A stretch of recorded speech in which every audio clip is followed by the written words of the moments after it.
हर हर महादेव, घर घर महादेव, माता पार्वती की जय हो। आज मैं आप लोगों को शिव चर्चा की बहुत ही सुंदर कहानी लेकर के आई हूँ। आप लोग इस कहानी को पूरी ज़रूर सुनिएगा।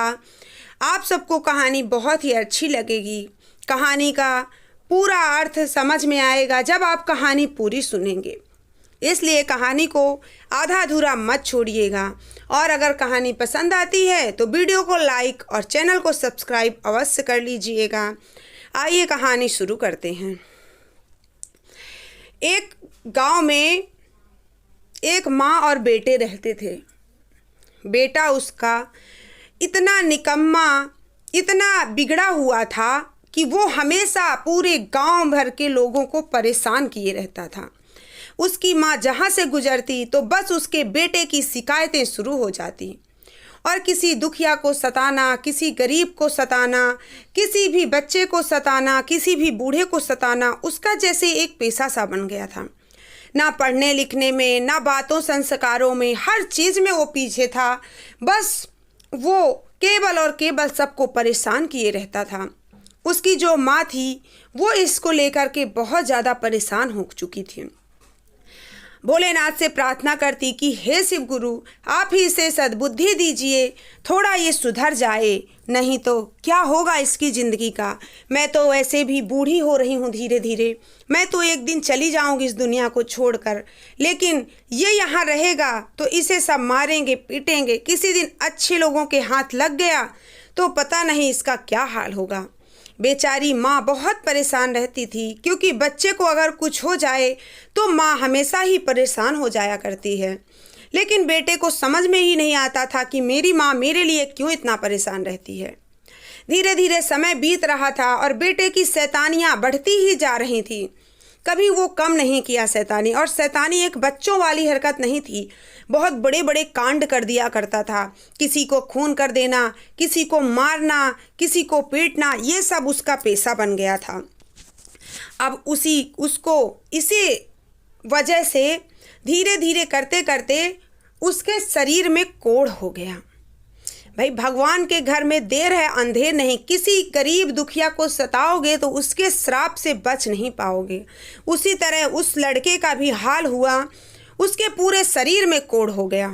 अब पूरे गांव वाले उसको बुरी नज़र से देखने लगे और कहने लगे इसको अपने गांव से निकालना है, इसको अपने गांव से निकाल दो, नहीं तो धीरे धीरे इसका रोग पूरे गांव में फैल जाएगा।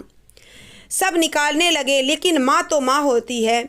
माँ के आंखों से आंसू बहने लगे। माँ कहने लगी कि देखो, इसे कहीं बाहर मत भेजो, गांव के बाहर एक झोपड़ी बनवा देते हैं, उसमें ही ये रहेगा। लेकिन सब नहीं माने। फिर भी दूर तालाब के किनारे एक झोपड़ी बना दी गई। उससे ये कहा गया कि कोई इससे मिलेगा जुलेगा नहीं, कोई इसकी मदद नहीं करेगा, कोई इसको छुएगा नहीं, अब ये अकेले रहेगा।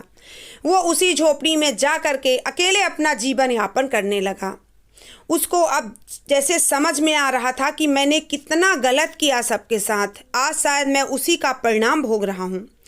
वो क्या करता, दिन भर सबसे मांग जांच के पूरे जगह जगह जा कर के बैठता। जैसे नदी के किनारे कोई भी नहाने स्नान करने आता, उससे कुछ ना कुछ मांग करके ले जाता, घर में बनाता पकाता खाता था स्वयं। तो वो क्या करता था, जब वो अपने नहाने के लिए नहा करके नदी में और अपने खाना बनाने के लिए वहाँ से एक मटके में जल भर के लाया करता था। जल अपने सर पे रख करके जैसे ही वहाँ से गुजरता तो वहीं एक छोटा सा शिवलिंग था, जो ऊपर से दिखाई नहीं देता था, वो पूरा अंदर ढका हुआ था, बस वो थोड़ा सा दिखाई देता था।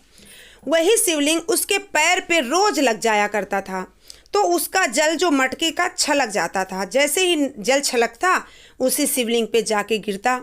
भोलेनाथ उसके हाथ का जल भोलेनाथ स्वयं ग्रहण कर रहे थे, फिर वो चला जाता। ऐसे करते करते प्रतिदिन बीतता चला गया। एक दिन वो फिर काफ़ी बीमार हो गया, बहुत ज़्यादा बीमार हो गया। उस दिन वो गया, गंगा में स्नान किया और वहाँ से मटके में जल लिया। और जैसे ही जल लेकर के चला, अब की बार इतना तेज़ से झटका लगा कि वो वहीं पर गिर गया, उसकी मटकी उसी पत्थर में लगकर फूट गई और वहीं पे वो बेहोश हो गया, मूर्छित हो गया एकदम से। आज फिर से वो जल भोलेनाथ को अर्पण हो चुका था। अब जब वो मूर्छित हो गया, उसको होश आया, वो देखता है कि अरे मैं कहाँ हूँ, मैं तो यहाँ हूँ, मेरा मटका गिरा पड़ा है। और उसको चारों तरफ से लोग घेरे हुए थे। वो कोढ़ मुक्त हो चुका था। जब कोढ़ वो मुक्त हो चुका था, देखता है कि उसके शरीर में कहीं भी कोई कोढ़ नहीं है, वो एकदम से ठीक था। वो आश्चर्य में पड़ गया कि ऐसा मेरे साथ कैसे हो गया। वो देखता है कि चारों तरफ उसके गांव के लोग ही वहाँ पर इकट्ठा हैं। सब हैरान थे, सब पूछने लगे कि क्या हुआ क्या हुआ। वो बोला मुझे नहीं पता क्या हुआ। सब ने कहा कि कुछ ना कुछ तो है जो इसे ठीक कर लिया। पूरी कहानी बताओ, जब से तुम यहाँ रहने लगे थे तब से। वो रोज़ की कहानी बताने लगा। तब सबको पता चला कि यहाँ रोज़ इसके पैर में ठोकर लगती थी और इसका जल इसी पत्थर पे गिरता था और आज भी यही हुआ। तब सब ने जब वहाँ पे खोदा तो पाते हैं कि बहुत ही सुंदर शिवलिंग था।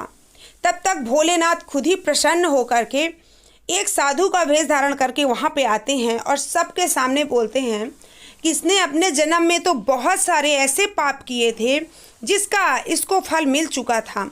इसके शरीर में जो कोढ़ के निशान थे, जो इसका शरीर रोग रहित हो चुका था, वो सब इसी का फल था। लेकिन इसने ये पुण्य भी बहुत किए हैं। सब आश्चर्य में पड़ गए और कहने लगे इसने पुण्य क्या किया। तब वो भोलेनाथ बताने लगे साधु महाराज कि ये जब भी स्नान करके घड़े में जल लेकर जाता था तो ये मुझे नहलाता था। वो कहने लगा मैं तो कभी नहीं गया मंदिर नहलाने। तब भोलेनाथ ने कहा यहाँ तुम्हारे पैर में ठोकर लगती थी और तुम्हारा जल मेरे ऊपर गिरता था, तो तुम्हारी पूजा तो वैसे भी संपन्न हो गई। तो इसलिए अगर कोई भोलेनाथ को एक लोटा जल भी चढ़ाएगा तो उसका वो पुण्य जरूर देंगे। साधु महाराज कहने लगे कि अगर कोई मुझे एक लोटा जल भोलेनाथ को अर्पण करेगा, भोलेनाथ उसका भी फल देंगे। और कोई अगर किसी दुखिया गरीब को रुलाएगा तो भोलेनाथ उसको जरूर कष्ट देंगे। इसलिए कहते हैं कि एक लोटा जल, सारी समस्या का हल तो एक लोटा जल ही है। भगवान भोलेनाथ को अपने मन से एक लोटा जल ही चढ़ाइए नहा धोकर, उसी में भगवान भोलेनाथ प्रसन्न हो जाते हैं। क्योंकि भोले तो बड़े ही भोले हैं, आपकी मन की इच्छा देखते हैं, ना कि दिखावा। तो उस बेटे को समझ में आया कि मैंने बहुत गलत किया था। अब उस दिन से लेकर के सभी उस शिवलिंग में मंदिर बनवाते हैं मिल कर के और वहाँ पे धूमधाम से शिव चर्चा करवाते हैं। भोलेनाथ की पूजा बड़े ही धूमधाम से होने लगी। माँ को उसका अच्छा भला बेटा मिल गया। जो माँ मंदिर में जा कर के भोलेनाथ से प्रार्थना किया करती थी कि हे भोलेनाथ मेरे बेटे को सुधार दीजिए, तो भोलेनाथ के घर देर है पर अंधेर नहीं, देर ही सही पर उनका बेटा उनको सही सलामत मिल गया।